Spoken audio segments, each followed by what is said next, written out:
참 예수님, 오늘 우리가 기념하는 바르나바 사도는 키프로스라고 터키 바로 밑에 좀 큰 섬이 있습니다. 아주 휴양지로도 아름다운 섬으로도 유명합니다. 네, 이 키프로스 출신인데 아마 예수님께서 활동하시던 그 무렵에 예루살렘에 와 있었던 것 같습니다. 그러나 바르나바가 예수님을 만났다는 기록은 전혀 남아있지 않고 그렇게 볼 만한 증거도 전혀 없습니다. 그러다가 성령 강림절에 베드로 사도의 설교를 듣고 회개하고 세례를 받고 주님의 제자가 되어서 이제 자신의 재산을 다 팔아서 사도들 앞에 내어놓습니다. 그리고 공동체를 이루어 신앙생활을 하게 되죠. 그러다가 스테파노의 순교 이후로 교회가 사마리아를 거쳐서 이제 저 멀리 안티오키아, 시리아의 안티오키아까지 복음이 선포되고 그곳에서도 많은 사람들이 주로 이방인들이었지만 그 사람들이 복음을 받아들이게 됐습니다. 그러한 소식을 듣고 예루살렘 교회는 바르나바를 파견을 합니다. 이게 바르나바는 그만큼 예수님의 12제자도 아니고 72제자에 속한 사람도 아니었는데도 뽑혀서 거기에 파송할 만큼 대단한 사람이었죠. 사도행전은 이 바르나바에 대해서 그는 착한 사람이었고 또 성령과 믿음이 충만한 사람이었다라고 얘기합니다. 여러분, 어떤 사람한테 착한 사람이라고 합니까? 착한 사람이라고 하면 인상이 어떻습니까? 사도 바오로를 보고 착한 사람이라고 얘기할까요? 착한 사람이라 그러면 대개는 좀 온유한 사람이죠.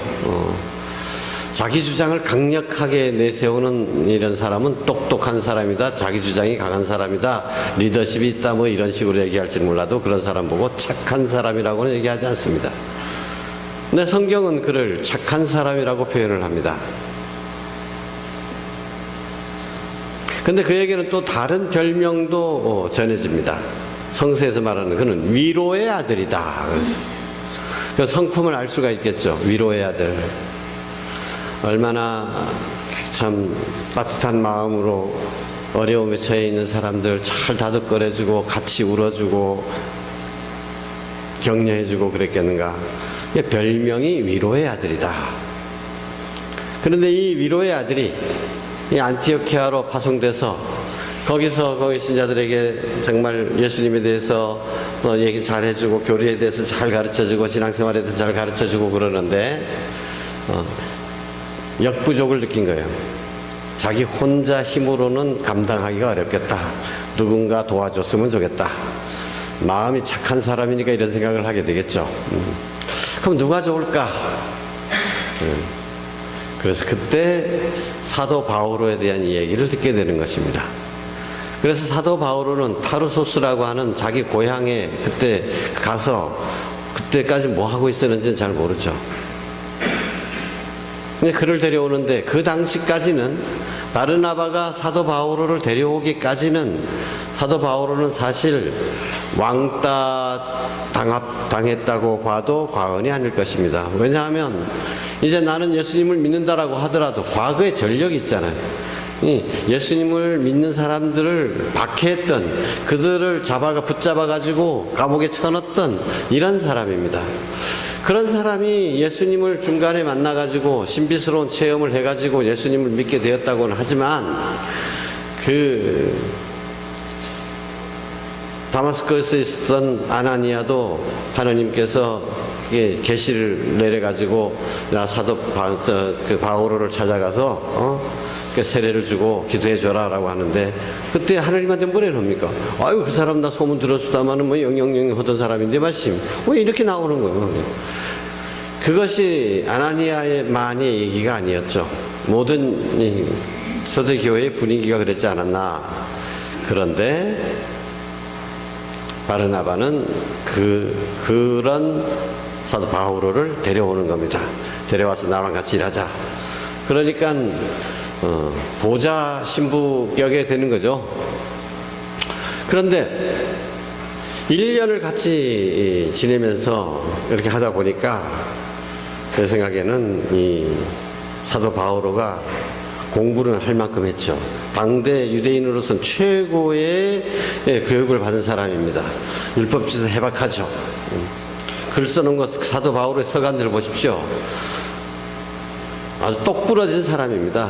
정열적인 사람입니다. 그러니까 안티오키아 교회에서도 인기도 점점 높아진단 말이에요. 자, 그러면 어떻게 하면 좋을까요? 내가 만약에 우리 성당에서 나 혼자 일하기 벅차니까 이제 보좌를 하나 데려왔어요. 데려왔는데 이 보좌가 할망들한테도 잘하고 아이들한테도 잘하고 젊은이들한테 잘하고 인기가 하늘을 치솟아. 그러면 내가 어떻게 할까요? 저거 가만두면 내 자리가 좀 위태롭겠는데 저거 그래서 야 나는 여기 안 맞은 거다. 다른 데 찾아보라.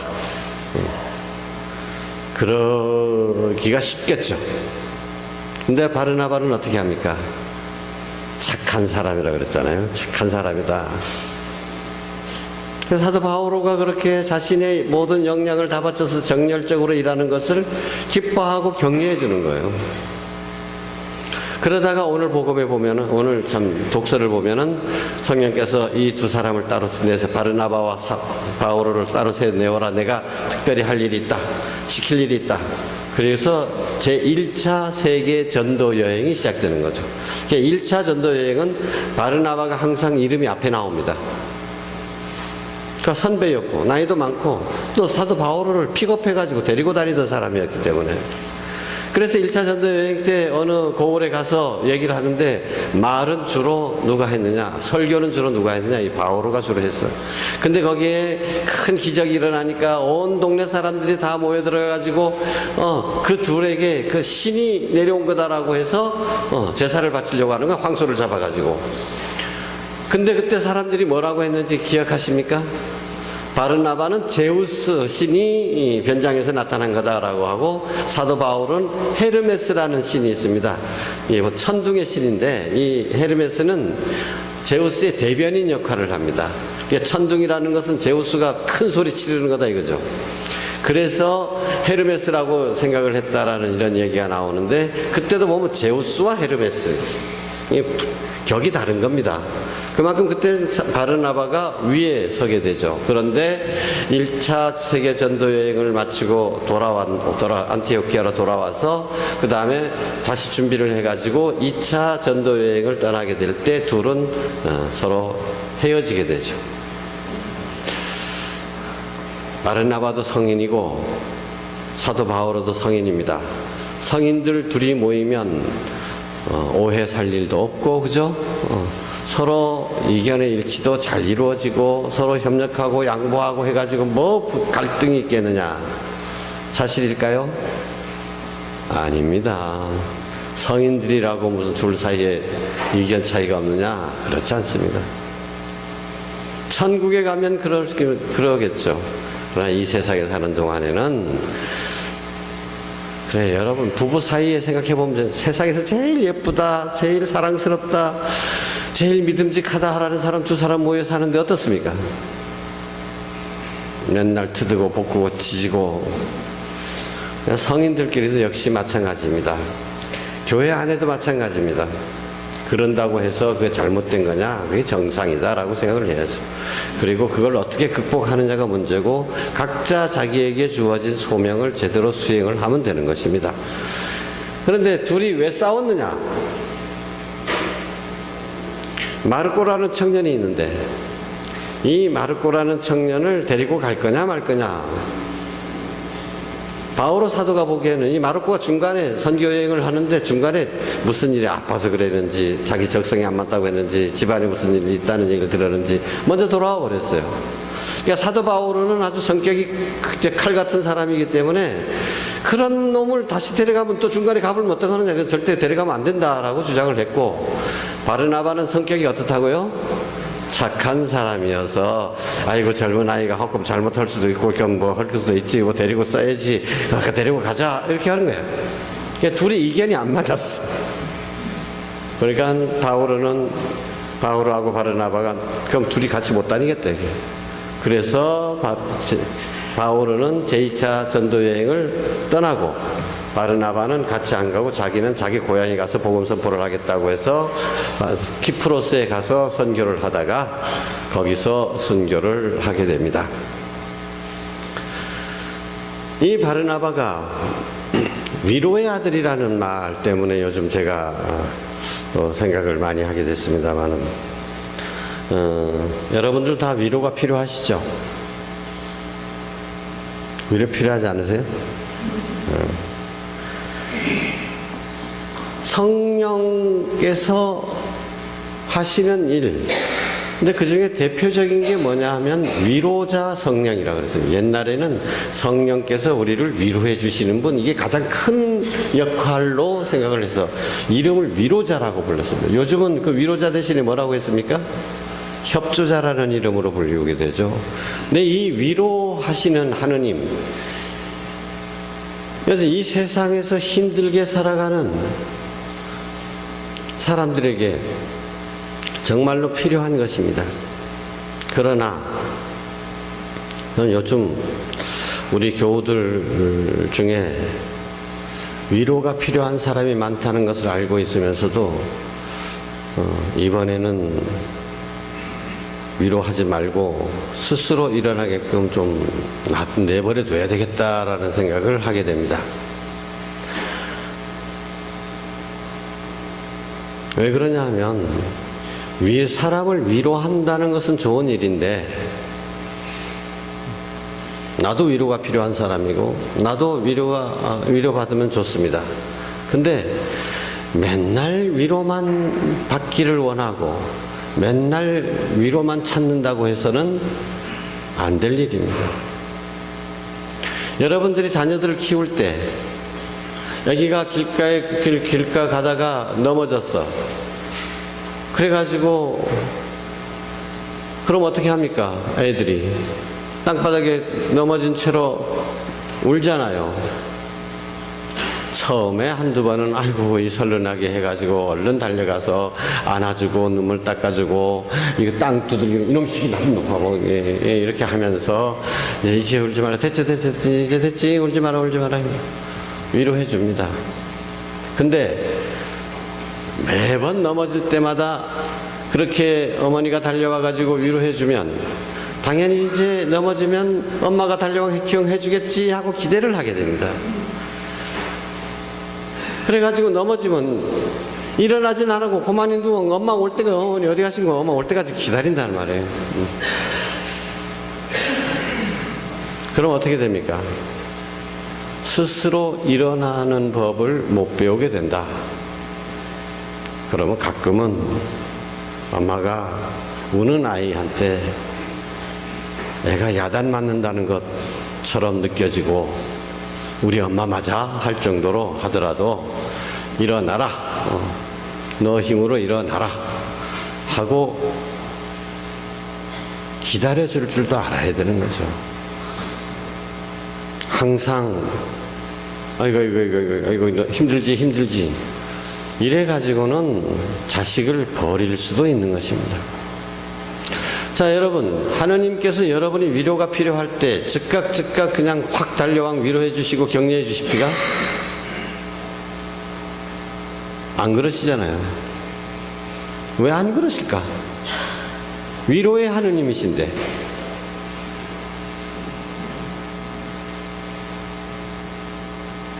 우리 스스로 일어날 수 있는 힘을 갖기를, 그렇게 배우기를 기다리는 것입니다.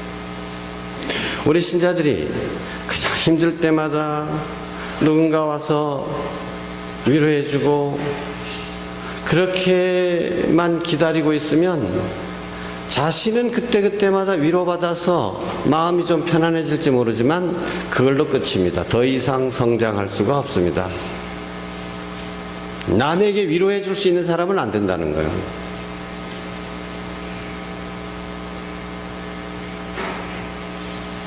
그래서 넘어진 아들 앞에서 일으켜 세우고 눈물 닦아주고 하는 대신에 일어나라 하고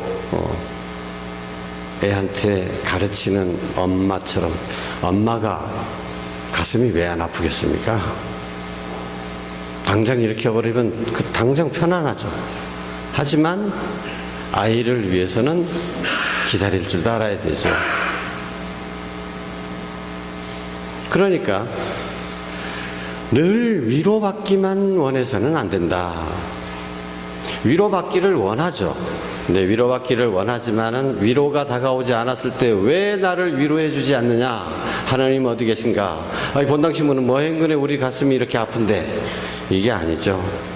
스스로 자기 자신을 돌아볼 줄 알고 자기 자신이 스스로 그것을, 그 섭섭함이라든 상처받은 마음을 스스로 치유할 수 있는 능력을 키워야 됩니다. 그래야 다른 사람에게도 위로할 수가 있는 겁니다. 자기 자신만의 위로를 자꾸 바라보게 되면 자기 자신만 위로받으면 그것으로 끝나게 됩니다. 그러나 주님께서 그렇게 위로를 연기하시고 기다리실 때는, 아, 내 이 아픔을 잘 받아들이라는 거로구나.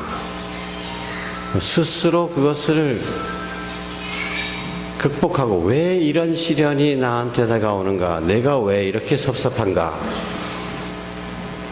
하느님께서는 이 시련을 통해서 나에게 무엇을 주시고자 하시는가? 그것을 헤아려 보면서 그 아픔의 시간을 잘 지내면 그때 스스로 치유의 힘이 생길 뿐만 아니라 남도 치유해 줄 수 있는 능력을 또 함께 받게 되는 것입니다. 위로의 아들, 우리 바르나바의 주기를 맞아서 정말 나는 어떻게 하면 위로의 아들이 될 수 있을까? 내가 위로받기만 원하는 것이 아니라 남에게 진심으로, 진정으로 참된 위로가 되기 위해서 주님께서 주시는 모든 시련들, 상처들, 그것을 피하지 않고 잘 받아들이고 속으로 되뇌이고, 그래서 그것이, 그 서글픔이나 상처가 나를 위한 더 좋은 은총으로 숙성될 수 있도록 그런 지혜도 함께 청하도록 해야 되겠습니다. 아멘.